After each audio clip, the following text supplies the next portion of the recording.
a lot can be learned not only from the children in their entirety, but also from their subtle behaviors, changes,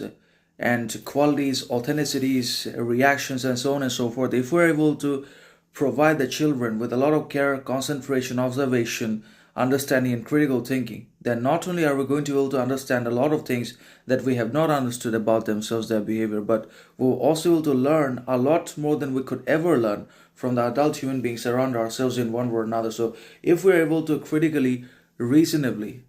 observe, understand, comprehend the children's behaviors, actions, attitudes, and reactions, responses, and so on and so forth, then we will be able to upgrade our character, update our understanding, and grow, progress, learn in our freedom, humanity, and achieve sovereignty and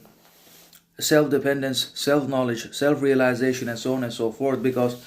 what man and the what and what the adult human beings don't have is the kind of innocence, authenticity, understanding, immaturity that the children are capable of very easily, that the children are able to absolutely flawlessly execute into their lives. The adult human beings don't have that because they've lost all of it, or they've left that behind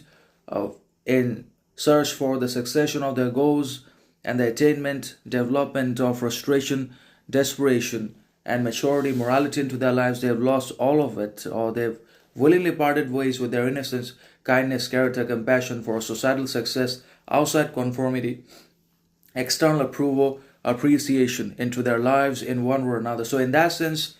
any man in the world that is an adult will always be able to learn a lot more than he will ever learn from his own knowledge, degrees, formal education than from the children. So obviously, one can obviously learn a lot about himself from the unexpected, undesirable questions of a child or of the children in general than from the discourses of adult men. Because adult human beings always talk about jobs, life, careers, inflation, and serious discourses. And when there is only discourses and serious argumentation, then there is neither innocence, no kindness, no compassion, but only a radical reason and a desire to basically conquer, overcome the other's arguments, critical thinking, reason, thought, etc. So obviously, one pole tries to dominate the other poles in one way or another, because the modern society is the epitome of Cold War, in which there is obviously seldom real violence, and often there is